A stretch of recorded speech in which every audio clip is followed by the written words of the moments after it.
এই জগতের ভিতরে যত কিতাব আমরা পড়েছি, যত কিতাব আমরা দেখেছি, বাংলা উপন্যাস বলেন, বিভিন্ন কিতাব বলেন, সব জায়গাতেই লেখকের একটা কথা থাকে, লেখক পরিচিতি। ওই লেখক পরিচিতির ভিতরে তিনি পাবলিকের কাছে ক্ষমা চায়, প্রথমে সালাম দিয়ে দোয়া চায়, এরপরে বলে পাঠক বিন্দু যাহারা আছেন আমার এই কিতাবটা পড়তে যাইয়া যদি এই কিতাবের ভিতরে যদি কারো চোখে কোনো ভুল থাকে, কোনো ভুল ধরা পড়ে, আপনারা ওই ভুল শব্দটাকে ক্ষমা সুদূর দৃষ্টিতে দেখবেন, আমাদেরকে ভুলটা ধরিয়ে দিবেন, পরবর্তী সাফায় আমরা ভুলটা সংশোধন করে নেব।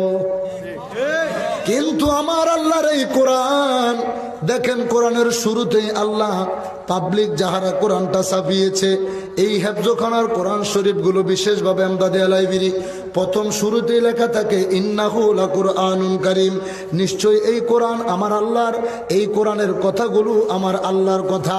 এই কোরআনের ভিতরে আমার আল্লাহ সূরাতুল ফাতিহা, যেটাকে উম্মুল কোরআন বলা হয়, নিসফুল কোরআন বলা হয়, কোন জায়গায় বলা হয়েছে কোরআনের মা, কোন জায়গায় বলা হয়েছে কোরআনের অর্ধাংশ।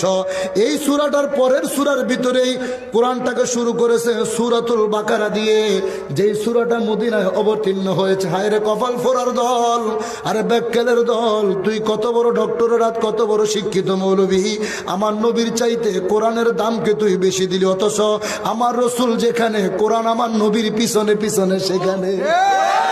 কথা বলেন ঠিক কিনা? আপনাদেরকে কেমনে বোঝাবো?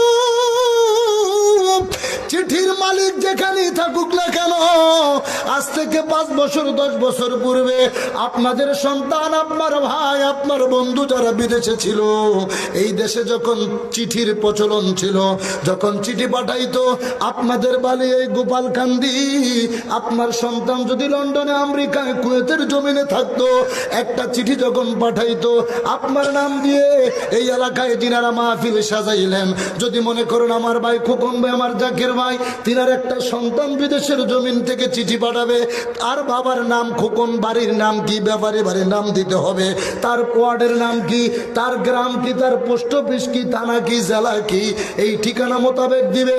তিনি যদি বাড়িতে থাকে, এই ঠিকানায় তিনি অবস্থান করে, তাইলে চিঠিটা, সেই বিদেশের চিঠিটা কিছুদিন পরে তার বাড়িতে, তার কাছে আইসা পৌঁছায়া যায়। কথা বলেন ঠিক কিনা? কিন্তু এই মানুষটা যদি ঢাকায় থাকে, এই ঠিকানায় যদি চিঠি আসে, সে কি চিঠিটা পাবে? কথা কয় না, পাবে? আমার আল্লাহর হাবিব সরকারে দু আলম, আমার রাসূল হচ্ছে চিঠির মালিক, যার কারণে আমার নবী যেখানে, কোরআন আমার নবীর পিছনে পিছনে সেখানে। আমার রাসূল যখন মক্কায়, কোরআন নবীর পিছনে মক্কায়। আমার নবী যখন মদিনায়, কোরআন রাসূলের পিছনে পিছনে মদিনায়। যার কারণে সূরাত কোরআনুল কারীমের ভিতরে 114টা সূরা আছে। এই 114টা সূরার ভিতরে 92টা সূরা মাক্কিয়াতুন, 22টা সূরা মাদানিয়াতুন। মাক্কিয়াতুন মানে মক্কা নগরীতে নাজিল হলো, মাদানিয়াতুন মানে মদিনা শহরে নাজিল হলো। চিৎকার মেরে কোন আল্লাহু আকবার, আরো জোরে কইতে আল্লাহু আকবার। দুনিয়ার মানুষেরা, আমার আল্লাহ এই সূরাতুল বাকারার প্রথম আয়াত আলিফ লাম মিম, এগুলোকে ওরফে হাত বলা হয়। এগুলোর অর্থ পৃথিবীর সাধারণ মানুষ যাহারা, এরা করতে পারে না। অনেক মুহাদ্দিসিনে কেরাম বলেছেন, নবী রাসূল ব্যতীত, ওলি আল্লাহ ব্যতীত এই আয়াতের অর্থ সাধারণ পাবলিকের জানা নাই। এরপরের আয়াতের দিকে যদি তাকান, দুনিয়ার লেখকেরা পাবলিকের কাছে আগে ক্ষমা চাইলো, কিন্তু আমার আল্লাহ এত বড় একটা চিঠি আমার নবীর কাছে পাঠিয়েছে, এমন বড় একটা কোরআন আমার নবীর কাছে পাঠাইলেন। আমার আল্লাহ কয়লা যালিকাল কিতাবু লা রাইবা ফি, সন্দেহ নাই, সন্দেহ নাই, এই সেই কিতাব, যেই কিতাবের ভিতরে কোনো সন্দেহ নাই। চিৎকার মেরে কোন সুবহানাল্লাহ। পার্থক্য কতটুকু? দুনিয়ার মানুষ কিতাব লেখার আগে ক্ষমা চায়, আর আমার আল্লাহ কিতাব লেখার সাথে সাথে চ্যালেঞ্জ করে। দুনিয়ার মানুষ কিতাব লেখা ভুল হইলে ক্ষমা করবি, আর আল্লাহকে আমি চ্যালেঞ্জ করলাম, আমার এই কোরআনের ভিতরে কোনো সন্দেহ নাই, কোনো সন্দেহ নাই। এখন ওহাবীর বাচ্চারা, লামাযহাবীরা, আমার নবীর দুশমন যাহারা, মিলাদ কিয়ামের দুশমন যাহারা, তোমরা আমাদেরকে জান্নাতের লোভ দেখাও, জাহান্নামের ভয় দেখাও, দিনের দাওয়াত দিচ্ছ, দিনের পথে আসো, দিনের পথে আসো দাওয়াত দিচ্ছ।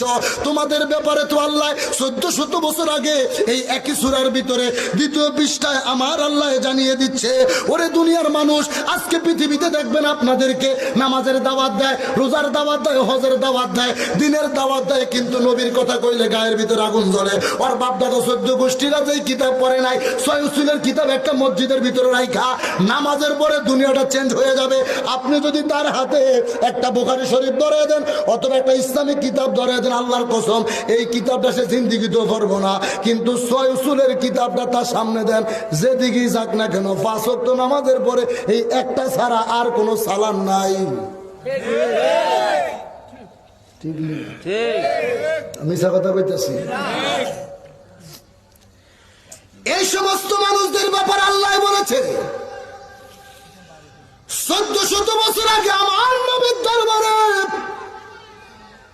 ইহুদি নাসারারা মুনাফিক মার্কা যাহারা ছিল, কাফেরদের ভিতরে